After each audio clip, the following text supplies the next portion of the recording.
The year is 1241. A terrifying force, unlike any seen before in Europe, sweeps westward. The Mongol Empire, under the leadership of Batu Khan, a grandson of Genghis Khan, has shattered the principalities of Rus and the Polish duchies, leaving a trail of devastation stretching thousands of miles. Their advance seems inexorable, a cataclysm foretold in hushed whispers and desperate prayers. After devastating victories at Legnica and Mohi, where European chivalry was broken, the Mongol Tumans turned their sights on the heart of Central Europe. Their immediate objective, Vienna, the capital of Austria, and the fertile lands beyond. But standing between this unstoppable tide and its ultimate goal lies a fortress town, seemingly insignificant in the grand scheme of the Mongol conquests, yet destined to play a pivotal, often overlooked, role in altering the course of European history. This is the story of Olomouc, a Moravian stronghold, and its unexpected defiance against the Mongol horde. Moravia, a rich and strategic land, was an integral part of the Bohemian crown then ruled by King Wenceslaus I. The Mongols, after their brutal victory at Liegnitz on April 9, 1241, where Duke Henry II the Pious of Silesia and his combined Polish, Moravian, and Teutonic forces were annihilated, split their forces. One contingent, commanded by Orda Khan and Baidar, veered south through Moravia, tasked with linking up with the main force under Batu Khan and Subutai, who had just crushed the Hungarians at Mohi on April 11th. The purpose, a synchronized invasion into Austria and onward into the Holy Roman Empire. The Mongols' strategic brilliance was matched only by their brutality. Their speed of movement, utilizing a complex system of logistics and reconnaissance, was unprecedented in medieval warfare. Typically, their advance guard, Thiagude, would scout ahead, terrorizing the populace, gathering intelligence, and disrupting any organized resistance. Following them were the Maintumans, each comprising approximately 10,000 horsemen, divided into smaller units. Their tactics involved feigned retreats, encirclement, and overwhelming arrow barrages, all executed with ruthless efficiency. As the Mongol vanguard entered Moravia in late April 1241, the region braced for impact.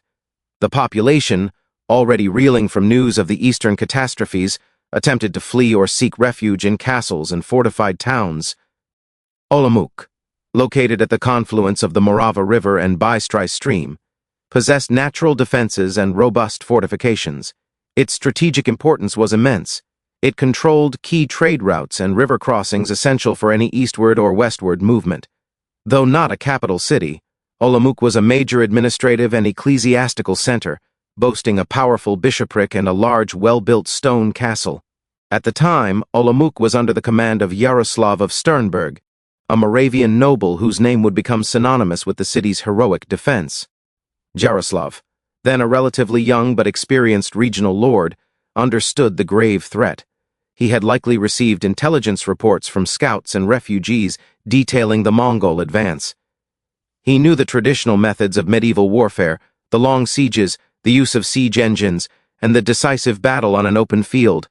But the Mongols presented a different challenge. They moved faster, hit harder, and showed no mercy. Yaroslav immediately began preparing Olomouc for a siege. The city walls, primarily of stone, were reinforced, guards were doubled, and lookouts were established on the highest towers. Critical supplies, food, water, weapons, were stockpiled within the castle keep and the city. The civilian population, numbering perhaps 5,000 to 10,000 within the city walls and its immediate surroundings, was instructed to take shelter and assist in defense where possible. Archers were positioned on the walls, and a small contingent of knights and men-at-arms, perhaps a few hundred strong, formed the core of the city's fighting force. The Mongol forces targeting Olomouc were a substantial detachment. Accounts, though somewhat embellished by later chronicles, indicate a force of at least 1 tumen, potentially more, signifying thousands of mounted archers and heavy cavalry. This was not a mere raiding party, but a serious military column intent on clearing opposition and securing a route. Their leadership, likely under one of Orda Khan's lieutenants, would have been highly experienced in siege warfare, having reduced countless fortified cities in Rus and Poland. The siege began in earnest in early May 1241. The Mongols, as was their custom, first attempted to intimidate the defenders. They surrounded the city, a formidable display of mounted might, their banners and standards fluttering ominously. They sent messengers demanding surrender, promising mercy to those who complied and utter annihilation to those who resisted. Yaroslav, demonstrating steely resolve, refused. He knew that Mongol mercy was often a prelude to enslavement or summary execution. The defense would be to the last man. The initial Mongol attacks followed a predictable pattern. They launched volleys of arrows against the walls, attempting to clear the battlements and wear down the defenders. These were often followed by attempts to scale the walls using ladders or to breach gates. However, Olomouc's fortifications proved resilient. The stone walls, unlike the wooden palisades common in many Eastern European towns, were difficult to penetrate. The defenders, positioned high on the ramparts, rained down arrows, stones, and Greek fire, a primitive incendiary weapon, on the attacking Mongols. One critical aspect of Olomouc's defense was its terrain.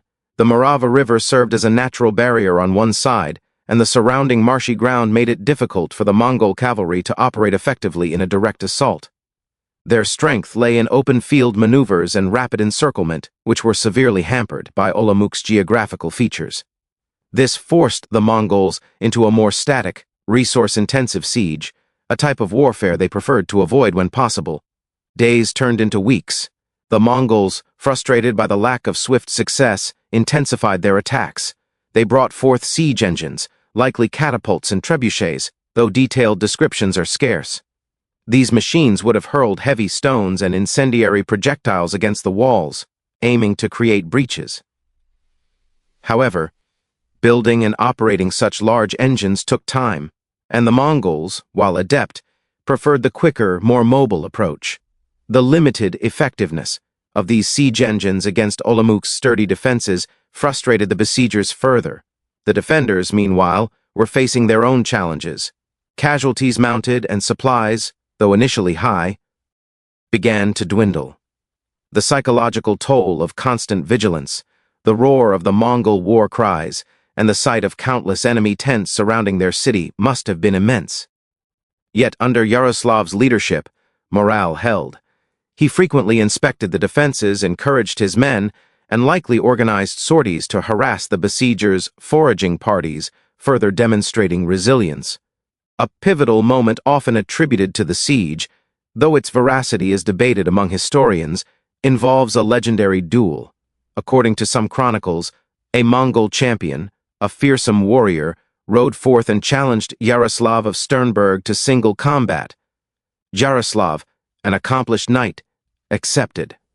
The resulting duel, a clash of two formidable warriors, supposedly ended with Yaroslav's victory, dispatching the Mongol champion. This act, whether literal or symbolic, significantly boosted the morale of the defenders and demoralized the Mongols, who highly valued individual prowess and believed in omens. While concrete historical evidence for this specific duel is scant, the story highlights the courage and leadership attributed to Yaroslav during the siege. More concretely, the defenders relied on strategic sallies. Small groups of knights and foot soldiers would burst from the gates, striking at vulnerable Mongol positions, disrupting their siege lines, and then retreating behind the safety of the walls.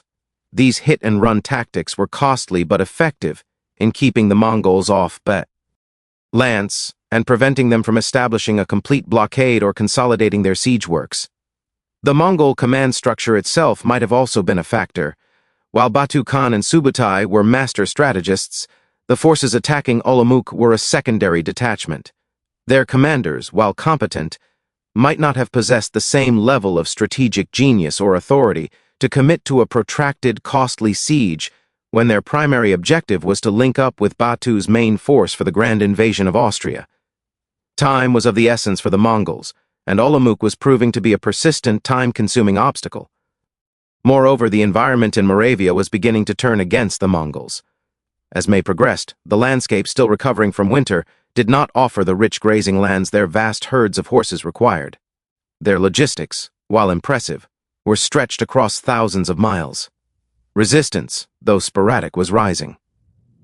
King Wenceslaus I, after initially fleeing, was now attempting to gather forces in Silesia and Thuringia, carefully avoiding direct confrontation but posing a potential threat to Mongol rear areas.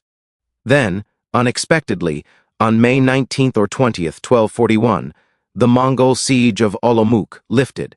The vast horde which had seemed so determined suddenly withdrew, melting away as quickly as it had appeared. The departure was abrupt, leaving behind some siege machines and encampment debris, a clear sign of a rapid, unplanned retreat.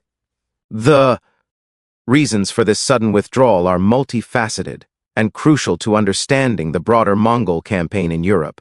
The primary reason, confirmed by multiple historical sources, was the news of the death of Great Khan Ogedei, Genghis Khan's son and successor, in Karakorum in December 1241. While the news traveled slowly, reaching Batu Khan's camp in Hungary by May 1242, and likely via earlier, faster couriers to various Mongol commanders in the field, the implications were immediate and profound. According to Mongol tradition, all high-ranking commanders, especially those of royal blood like Batu Khan, Orda Khan, and Baidar, had to return to Mongol heartland for Thekurultai, the Great Council to elect the next Great Khan. This political imperative trumped any ongoing military campaign in Europe. Batu Khan had already decided to withdraw his main forces from Hungary by late March 1242, moving eastward through Serbia and Bulgaria. The forces in Moravia tasked with linking up would have received orders to cease operations and retreat eastwards to consolidate with the main withdrawal. Olomouc, by holding out for weeks, had made itself a costly distraction that the Mongols could ill afford to maintain when the supreme political imperative of the empire demanded their presence elsewhere. The casualties inflicted on the Mongols at Olomouc, while likely not catastrophic in overall numbers, would have been significant for a protracted siege. Combined with the wear and tear of a difficult campaign, the prospect of a continued, attritional siege against a well-defended position would have been unappealing to commanders already under orders to disengage. Olomouc had bled the Mongol detachment, wasted their time, and failed to succumb to their customary psychological warfare. Yaroslav of Sternberg and the people of Olomouc had achieved what few others in Eastern Europe had. They had directly defied and survived a prolonged Mongol siege. Their victory was not one of annihilation on the battlefield, but one of stubborn resilience, strategic defense, and timely external circumstances. Had Olomouc fallen quickly, the Mongol forces would have advanced unimpeded into Bohemia, further consolidating their formidable presence in Central Europe and potentially altering the entire path of their withdrawal and future intentions. The legacy of the Siege of Olomouc is immense, even if often overshadowed by the larger battles of Legnica and Mohi. It demonstrated that even against the seemingly invincible Mongol war machine, resolute defense within strong fortifications could succeed. Olomouc, along with cities like Wroclaw and certain Hungarian castles that also resisted, provided invaluable examples for future European resistance. It also bought precious time for King Wenceslaus I to organize defenses further west and for other European rulers to assess the threat. The impact of the Mongol invasion on Central Europe was devastating. Historical estimates guessed that between 10 to 25% of the population of Hungary and Poland perished. Entire regions were depopulated, infrastructure destroyed, and economic life severely disrupted. Yet, Europe was spared the full-scale conquest that had befallen Rus'. Olomouc's courageous stand, though a local event, was part of a larger pattern of resistance and exhaustion that ultimately contributed to the Mongols' decision to withdraw from Central Europe. Yaroslav of Sternberg became a celebrated hero. His family, already prominent, gained even greater prestige. A stone column, erected much later, still stands in Olomouc, commemorating the city's defiance.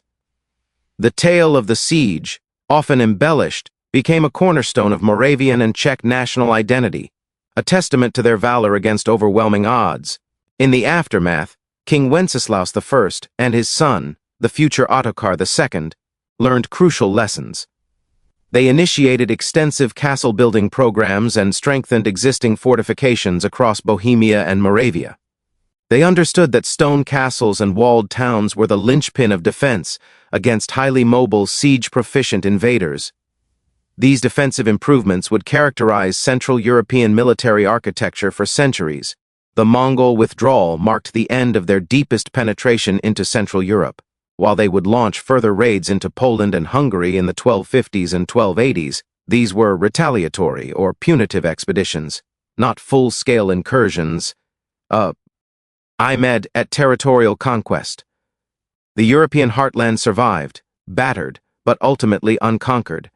The memory of the Tatars, as they were often called, remained etched in the collective consciousness, leading to significant military and political reforms across the continent. The Siege of Olomouc, therefore, is more than just a local anecdote. It is a microcosm of medieval European resilience, a testament to the effectiveness of strong defensive positions, and a crucial, albeit minor, factor in the grand narrative of the Mongol Empire's western expansion. It serves as a powerful reminder that even in the face of seemingly insurmountable power, courage, preparation, and a touch of historical timing can shift the tides of fate. The date of May 1241 holds profound significance. While the Battle of Mohi might have been a devastating defeat for the Hungarians, the subsequent withdrawal of Mongol forces, influenced by Ogedei Khan's death and the resistance in areas like Olomouc, prevented a deeper, potentially irreversible catastrophe for Western Europe. The Mongols had shown that no European army could stop them in open battle. It was the fortifications, the sheer time and resources required to overcome them, and ultimately the intricate politics of the Mongol Empire that spared Europe. Consider the strategic context. The Mongol plan involved a pincer movement. Batu and Subutai would shatter Hungary, isolating Central Europe, while Orda and Bidar would sweep through Poland, and Moravia, eliminating any northern resistance and linking up with the main force. Had Olomouc fallen easily, the path into Bohemia would have been clear. King Wenceslaus I was attempting to organize a defense, but his forces were scattered and demoralized. A swift Mongol advance through Moravia would have created chaos and rendered any Bohemian defense significantly more difficult. Olomouc's stubborn resistance effectively clogged this strategic artery. It forced the Mongol detachment to pause, to commit resources and time to a costly siege. This delay, however short, was crucial. It meant that when the order for general withdrawal came, the Moravian contingent was still bogged down, making a swift, coordinated retreat essential. They could not afford to linger or lose more men and time on a prolonged siege. The city had become a thorn in their side, a strategic impediment. The experience of Olomouc also debunked a common myth about medieval warfare, that fortifications were largely useless against the Mongols. While the Mongols were indeed masters of siege warfare, their preference was for swift campaigns and open-field battles. Protracted sieges were resource-intensive and undesirable, especially when deeper strategic objectives were at play. Olomouc illustrated that well-manned and well-constructed stone fortifications could indeed withstand their initial shock and deter a prolonged assault, particularly when the invaders were operating far from their supply bases. The Siege of Olomouc also highlights the role of individual leadership. Yaroslav of Sternberg, through his steadfastness and tactical decisions, embodied the spirit of resistance. He was praised not just in local chronicles, but also in broader European accounts of the Mongol invasion. His ability to rally his small force and maintain morale under such extreme pressure was exemplary.